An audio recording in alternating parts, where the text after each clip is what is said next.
Comment accepter d'être un loup solitaire et suivre son propre chemin? S'il y a un conseil que je donnerais universellement à toute personne, quelle qu'elle soit, c'est celui-ci.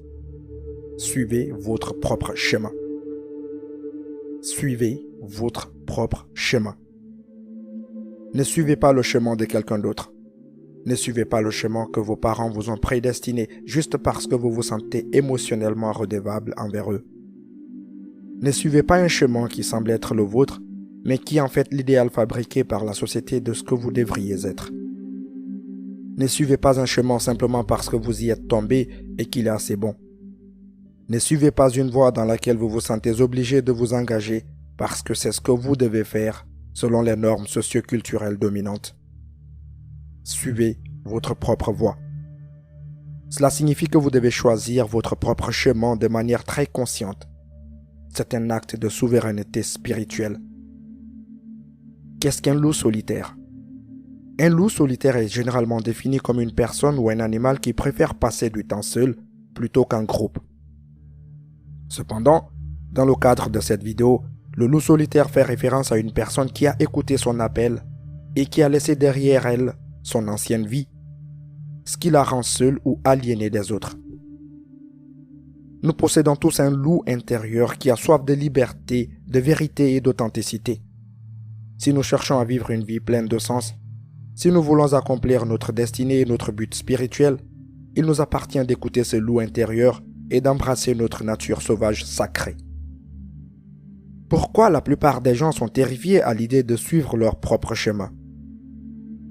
Bien que le fait de choisir son propre chemin puisse sembler très stimulant, il y a une raison pour laquelle la plupart des gens préfèrent suivre le troupeau. Voici la première raison. Tout d'abord, suivre son propre chemin signifie que l'on risque d'être rejeté par les autres.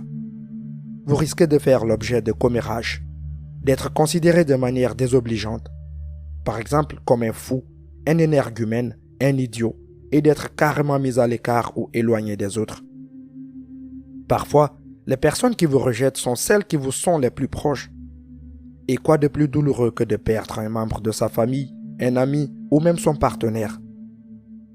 En tant qu'espèce, nous sommes biologiquement programmés pour rechercher l'approbation, car l'acceptation est synonyme de survie. Inévitablement, toute action susceptible de nous faire rejeter déclenche ces alarmes profondes et primitives et fait dresser les cheveux sur la tête. Je dirais même que suivre son propre chemin garantit qu'à un moment donné, quelqu'un vous regardera de haut et dira « Mais qu'est-ce que tu fais, espèce d'imbécile ?»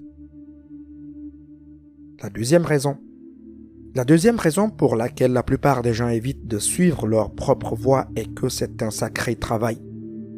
Personne ne vous donne une carte, un ensemble de règles ou des instructions qui vous disent quoi faire. C'est à vous qu'il incombe de tout découvrir à partir de zéro. C'est un peu comme trébucher dans l'obscurité dans une pièce pleine d'objets pointus. Vous ferez des erreurs, vous tomberez à plat et atterrirez en plein sur votre visage. Vous vous sentirez embarrassé, dépassé et vous ressentirez toutes sortes d'autres émotions désagréables qui accompagnent une démarche totalement radicale. Et à un niveau mental et émotionnel, la plupart des gens le voient. La plupart des gens comprennent à un niveau superficiel les conséquences et préfèrent donc la médiocrité douillette, confortable et fade de la vie prescrite par la société. Troisième raison. La troisième raison pour laquelle la plupart des gens évitent de suivre leur propre voie est que cela représente trop de responsabilité. Lorsque vous prenez votre chemin en main, vous êtes responsable. Il n'y a personne à blâmer, à pointer du doigt, à se plaindre ou à se sentir victime. Vous êtes le meilleur. Vous êtes le travailleur, le patron, l'innovateur et le créateur tout en un. Au lieu que quelqu'un d'autre ait toutes les cartes en main, c'est vous qui les avez. Et c'est en fin de compte votre problème si vous vous sentez mal dans ce que vous faites. La plupart des gens ne peuvent pas supporter cela. La plupart des gens aiment le confort de leur cage parce qu'ils se sentent justifiés de se sentir comme une pauvre petite victime de la vie. Au lieu de prendre ses responsabilités, il est beaucoup plus facile de rejeter le fardeau sur les épaules de quelqu'un d'autre et de se sentir légitimement habilité à blâmer les autres.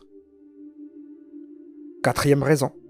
Enfin, la quatrième raison pour laquelle la plupart des gens évitent de suivre leur propre voie est qu'ils ne savent pas par où commencer. Certains ne savent même pas qu'il existe un autre chemin pour commencer. Il semble que nous ayons été dans des cultures qui nous disent qu'il y a un nombre limité de chemins, c'est-à-dire les chemins enseignés par les grandes universités et les collèges qui font de l'argent. À l'école, nous sommes conditionnés à croire qu'aller à l'université est le seul moyen de développer un parcours professionnel légitimement épanouissant, et que l'obtention d'un parcours professionnel correctement certifié équivaut en quelque sorte au bonheur. Très peu d'entre nous sont sensibilisés à d'autres voies tout aussi épanouissantes, si ce n'est plus. La spiritualité n'est même pas abordée dans la plupart des cas. Ainsi, lorsque nous découvrons par hasard la possibilité d'emprunter un nouveau chemin qui va à l'encontre des habitudes, nous sommes non seulement intimidés, mais aussi invalidés par notre conditionnement social. Nombreux sont ceux qui pensent que la seule façon de savoir si l'on suit une voie correcte ou valable est d'obtenir l'approbation des institutions sociales, ou devrais-je dire des marchés sociaux, sous la forme de diplômes et de doctorats. La profonde méfiance que nous sommes conditionnés à développer en nous-mêmes paralyse notre capacité à agir. Beaucoup d'entre nous ne concrétisent jamais leurs rêves. Ils ne font que couver dans les coins reculés de leur esprit. Si vous avez trouvé cette vidéo utile, n'hésitez pas à la partager avec vos proches. N'hésitez pas également à laisser vos avis dans la section des commentaires et à appuyer sur le pouce levé.